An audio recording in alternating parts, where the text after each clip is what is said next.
اور یہ لوگ منہ سے تو کہتے ہیں کہ آپ کی فرما برداری دل سے منظور ہے، مگر جب تمہارے پاس سے چلے جاتے ہیں تو ان میں سے بعض لوگ رات کو تمہاری باتوں کے خلاف مشورے کرتے ہیں، اور جو مشورے یہ کرتے ہیں اللہ ان کو لکھ لیتا ہے۔ سو ان کا کچھ خیال نہ کرو اور اللہ پر بھروسہ رکھو، اور اللہ ہی کافی کارساز ہے۔ بھلا یہ قرآن میں غور کیوں نہیں کرتے؟ اگر یہ اللہ کے سوا کسی اور کا کلام ہوتا تو اس میں وہ بہت سا اختلاف پاتے، اور جب ان کے پاس امن یا خوف کی کوئی خبر پہنچتی ہے تو اسے مشہور کر دیتی ہیں، حالانکہ اگر اس کو پیغمبر اور اپنے ذمہ داروں کے پاس پہنچاتے تو تحقیق کرنے والے اس کی تحقیق کر لیتے، اور اگر تم پر اللہ کا فضل اور اس کی مہربانی نہ ہوتی تو چند آدمیوں کے سوا تم سب شیطان کے پیرو ہو جاتے۔ سو اے پیغمبر، اللہ کی راہ میں لڑو، تم اپنے سوا کسی کے ذمہ دار نہیں ہو، اور مومنوں کو بھی ترغیب دو۔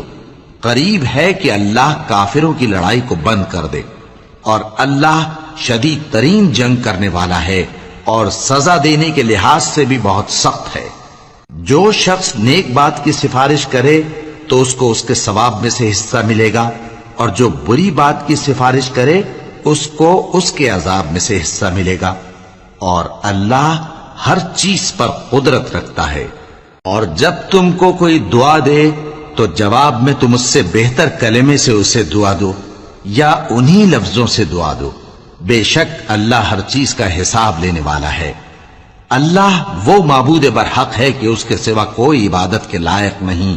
وہ قیامت کے دن تم سب کو ضرور جمع کرے گا، اور اللہ سے بڑھ کر بات کا سچا کون ہوگا؟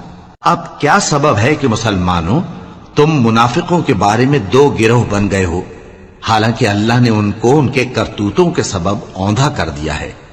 کیا تم چاہتے ہو کہ جس شخص کو اللہ نے گمراہ رہنے دیا ہے اس کو رستے پر لے آؤ، اور جس شخص کو اللہ گمراہ رہنے دے تم اس کے لیے کبھی بھی رستہ نہیں پاؤ گے؟